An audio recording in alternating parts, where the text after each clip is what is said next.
We are all looking for adventure. We are all looking for adventure. Bonjour les amis, aujourd'hui nous allons répondre à une question qu'on nous pose souvent. Tous les combien dois-je vermifuger mon chien? Et pour répondre à cette question, je suis en compagnie de Dr Mamie. Bonjour. Bonjour. Dr Mamie du cabinet vétérinaire SOS Vétérinaire à Madagascar, en Tananarive, le quartier ici d'Ivange. Comment ça va? Ça va. Et vous? Ça va, merci. Alors, est-ce que tu peux nous dire, comme ça, de but en blanc, tous les combien je dois vermifuger mon chien? Tout d'abord, le terme vermifuge, ça englobe les médicaments qui sont nécessaires pour tuer les vers, c'est-à-dire les médicaments qui sont des antiparasitaires internes. Donc, pour répondre à votre question, il faut d'abord savoir 3 paramètres, c'est-à-dire l'environnement, l'âge de l'animal et surtout, il s'agit de quel ver. D'accord. Donc, il faut tenir en compte ces 3 paramètres pour bien répondre à cette question. D'accord. Et donc du coup, est-ce qu'on va avoir une réponse aujourd'hui? Oui, bien sûr. Tout d'abord, concernant l'environnement, donc il y a une différence entre un animal qui est dans son appartement, par exemple, et un animal qui vit dans la rue, oui, quoi. qui vit dans la rue. Donc, pour les animaux qui vivent en appartement, la fréquence va être un peu plus espacée comparée aux animaux qui vivent dans la rue. D'accord, parce qu'en fait, ils ne côtoient pas les mêmes environnements, Oui. donc ils ont moins de chances, ceux qui habitent en appartement, ils ont moins de chances d'attraper les vers, en fait, des vers ou autres parasites. Donc, on a besoin de les vermifuger moins souvent. Oui, ok, premier élément de réponse, oui. On continue. Et deuxième élément, ça concerne l'âge. La fréquence des vermifuges chez les chiots, c'est tous les 15 jours jusqu'à l'âge de 3 mois et tous les mois jusqu'à l'âge de 6 mois et après tous les 3 mois. D'accord. Oui. C'est une fréquence de façon générale, mais après, il faut toujours consulter un vétérinaire pour en répondre plus. En effet, parce qu'en fait, il faut aussi prendre en compte, comme tu l'as dit, du premier paramètre qui est l'environnement. Donc là, tu as donné une fréquence globale, théorique. Oui, c'est ça. Voilà. Mais après, il faut adapter. C'est important de consulter son vétérinaire. Et tu nous as parlé d'un troisième paramètre. Oui, il s'agit des types de vers.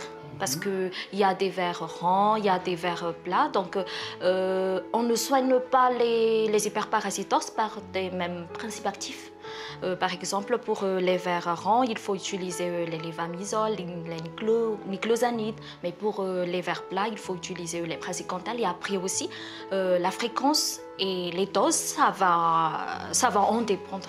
D'accord, d'accord. Donc, environnement, âge et type de parasite. Oui, alors, par exemple, mais si on veut faire ça de manière préventive, donc c'est-à-dire que le chien, eh bien, a priori, il n'a pas de vers, est-ce que tu peux donner à nos spectateurs une fréquence?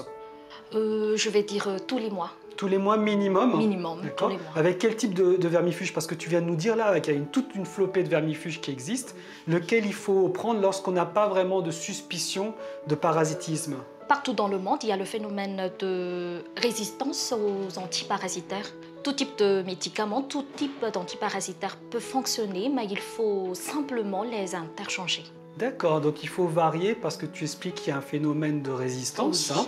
Et donc, en fait, chaque mois, il faudrait essayer un petit peu un nouveau antiparasitaire. Et ça, c'est dans le cas où on n'a pas de suspicion que l'animal est parasité. Par contre, lorsqu'on a une suspicion, par exemple, quels seraient les symptômes les plus évidents en cas d'hyperparasitisme de l'animal? Les symptômes très évidents, c'est que l'animal est maigre. Il a des poils ternes, des poils piqués, l'animal vomit, l'animal n'arrive pas à bien manger. Ce sont des symptômes très courants. D'accord. Alors, c'est un petit peu, comment dire, contradictoire dans ce qu'on pourrait s'imaginer, parce qu'on pourrait se dire que quand un animal est parasité, il pourrait manger plus. Il mange plus, mais après, il maigrit et à un certain niveau d'hyperparasitisme, il n'arrive plus à manger. Il n'arrive plus à manger carrément, donc là, ça devient critique. Donc, dès qu'il y a ces symptômes, à ce moment-là, évidemment, je pense que le premier réflexe, c'est d'aller chez son vétérinaire, hein, parce qu'on n'est pas médecin, et chacun son métier. Et là, vous pouvez détecter quel est le parasite précisément qui est en train de nuire à l'animal. Oui. On prélève des selles pour voir au microscope, c'est-à-dire on fait de la coproscopie pour bien identifier il s'agit de quel type de ver. D'accord, donc vous pouvez voir comme ça dans les excréments, hein, dans le caca de votre chien, en fait, quel est le parasite. Quel est le ça? parasite en Il y a question. des œufs où ils sont carrément dans les excréments. Ils sont carrément dans les excréments? Il y a des formes adultes, mais il y a aussi des œufs qu'il faut voir avec la coproscopie. D'accord, d'accord. Et là, vous mettez en place un traitement spécifique, Oui, un traitement avec une spécifique. posologie spécifique, et ça, c'est du cas par cas.